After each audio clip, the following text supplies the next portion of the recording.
Olá a todos, o meu nome é Alan Ribeiro e você está no ADM Sem Limites, porque não existem limites para um administrador.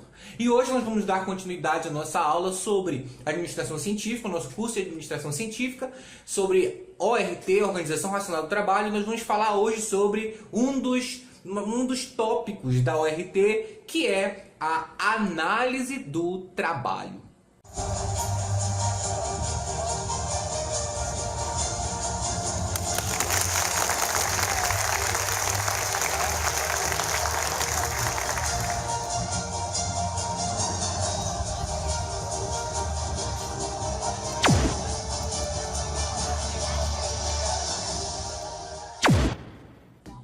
Muito bem, vamos aqui para a tela. Olha só, análise do trabalho.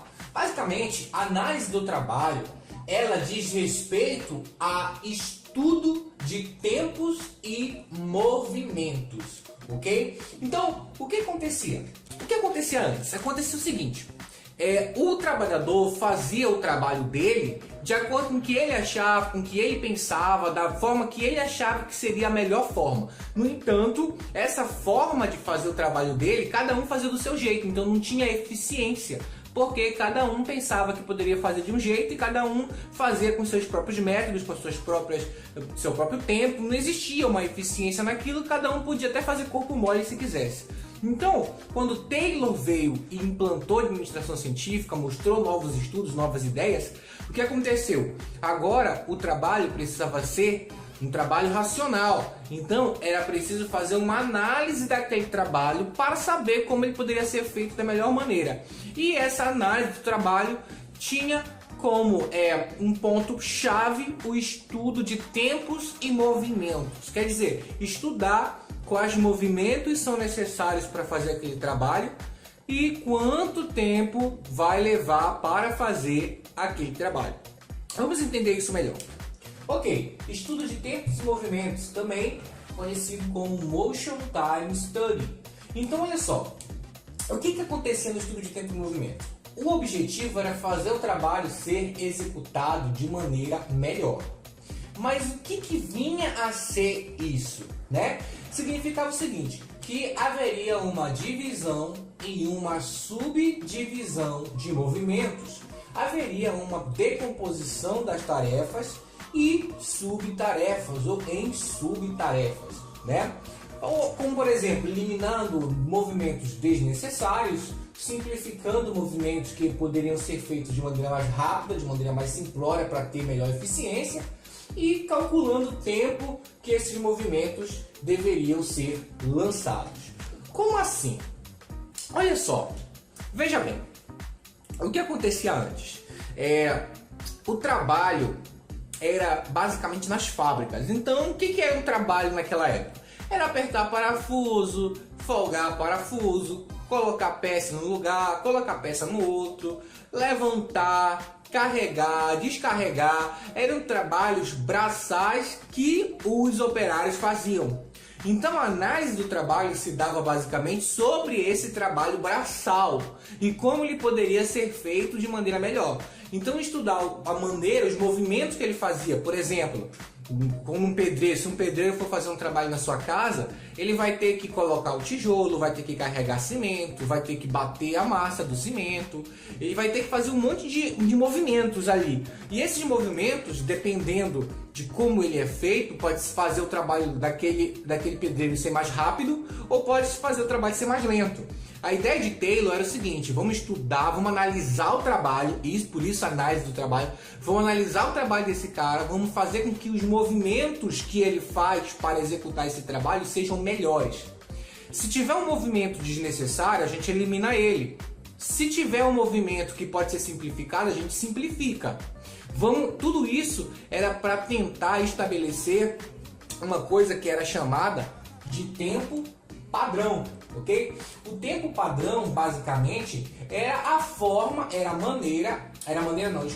o tempo necessário para se executar um determinado movimento, uma determinada tarefa. Então, se existia uma tarefa grande, ela poderia ser subdividida em tarefas menores. A soma dessas subdivisões faria a tarefa maior. Por exemplo, Vamos pegar aqui uma tarefa simples, que é a tarefa de subir um muro. Pedreiro montar um muro ali, fazer um muro. O que ele faz? Ele bate o cimento, ele carrega o cimento, ele abaixa para pegar o tijolo, levanta para colocar o tijolo no lugar, dependendo da altura que já está o muro, coloca o cimento lá para grudar os tijolos, enfim, tem vários movimentos. E esse monte de movimento aí faz com que a tarefa de completar o muro aconteça da maneira que tem que acontecer. O resultado final venha realmente a ser apresentado ali, que é um muro pronto. Então, agora, se a gente estudar cada movimento desse, como por exemplo, o movimento de colocar um tijolo assim em cima do outro, o movimento de baixar para pegar o tijolo, de baixar para pegar o cimento, enfim, cada um desses movimentos podem ser simplificados, cada um desses movimentos podem ser, ou alguns podem ser eliminados. Por exemplo, se o cara tiver com um cimento lá embaixo, e o muro já tiver desse tamanho, um dos movimentos que ele tem que fazer é sempre se abaixar para pegar mais cimento e colocar ali. Mas e se tiver uma mesinha colocando na altura dele o cimento? Então ele já não vai precisar mais se abaixar para pegar o cimento. Então eu eliminei esse movimento. Tá entendendo? Então a ideia era essa: eliminar o que não era necessário, estudar o trabalho, eliminar o que não era necessário, simplificar o que poderia ser simplificado para encontrar um tempo padrão, um tempo médio. Ou seja, olha, para montar esse muro ou para fazer esse movimento demora tantos segundos, demora tantos minutos. Esse aqui é o tempo médio. E isso já levando em consideração parada para almoço, levando em consideração tudo. Levando em consideração o tempo todo dele, ele levaria aquele tempo padrão para executar o movimento. Isso é análise do trabalho, isso é estudo de tempos e movimentos. Então, vamos dar continuidade. Ok, então existiam ali algumas vantagens dessa análise do trabalho. Uma das principais vantagens da análise do trabalho era que elimina o desperdício, de esforço humano em movimentos inúteis, como eu já falei. E agora, adapta o operário ao trabalho, porque o trabalhador, a partir daquela análise do trabalho, ele vai fazer só aquilo. Então, como ele vai fazer só aquilo, o que vai acontecer é que ele vai acabar por se especializar, se adaptar àquilo. Então, quanto mais ele se especializa, mais ele se adapta, mais rápido ele faz, mais eficiente ele é. Então, facilita o treinamento, porque já que o cara só tem que fazer determinados movimentos, treinar ele para fazer os movimentos da maneira mais simples possível e até eliminar movimentos desnecessários vai fazer com que seja mais fácil de treiná-lo. Melhora a eficiência do trabalhador, ou seja, ele faz mais em menos tempo, e define-se métodos de trabalho, estabelece normas, quer dizer, esse trabalho vai ser feito assim, e pronto, vai ser assim, pronto, acabou. Então definiu-se um método para se trabalhar, dependendo, lógico, do operário, do que aquele operário fazia, certo? E outra coisa interessante é sobre Frank Gilbert, ok? Por exemplo, esse cara aqui, esse Frank Gilbert, acho que é assim que pronuncia o nome dele. Ele fez o seguinte: ele foi um cara que se especializou nesse estudo de tempos e movimentos. Taylor veio com as ideias dele, mas quem pesquisou, quem foi a fundo estudar tempos e movimentos foi o Frank Gilbert, Então, o que acontece? Na verdade, não foi só ele, Mas vou citar ele aqui como principal. O que acontece? O Frank Gilbert, ele fez o seguinte: ele dividiu todos os movimentos básicos, ele organizou, classificou todos os movimentos básicos, movimento de pegar, movimento de abaixar, movimento de levantar, enfim, todos os movimentos ele classificou. E esses movimentos básicos, movimentos mais simples possíveis, eram chamados de Terbligs. Vamos ver sobre isso, O que eram as Terbligs? Basicamente, você pode ver no quadro, Você pode ver que alguns movimentos são elementares, que significa que eles estão em basicamente todo o trabalho de um operário. Como, por exemplo, procurar a peça, procurar o que ele tiver que fazer ali na tarefa, escolher, pegar, transportar vazio, transportar cheio, posicionar, preposicionar, que é preparar, colocar em posição, unir, separar, utilizar, soltar carga, inspecionar, segurar, esperar, enfim. Tudo isso eram movimentos básicos que um operário tinha que fazer.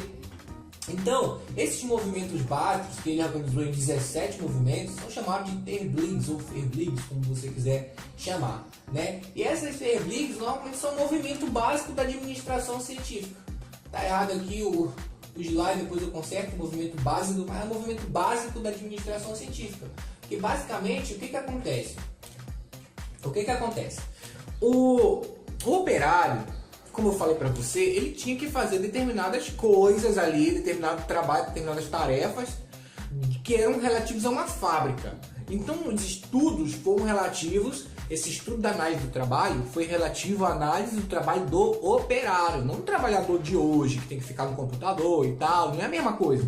Mas, com relação ao trabalho nas fábricas, esse operário tinha movimentos que poderiam ser simplificados, e Frank Gilbert, ele fez isso, ele estabeleceu 17 movimentos elementares chamados de Terbligs. E esses 17 movimentos elementares eram, na hora de você fazer uma análise do trabalho, você sabia quando tinha que pegar, quando tinha que soltar, quando tinha que esperar, quando tinha que unir, quando tinha que separar, enfim, cada um desses movimentos. Sabendo esses movimentos básicos, era possível montar um método de trabalho utilizando aqueles movimentos para conseguir fazer o trabalho da melhor maneira possível. Ok? Então, basicamente, no que diz respeito à análise, à organização racional do trabalho, na análise do trabalho, a parte de estudo de tempos e movimentos, ou seja, estudar os movimentos que devem ser feitos e o tempo que se leva para fazê-los, é extremamente importante.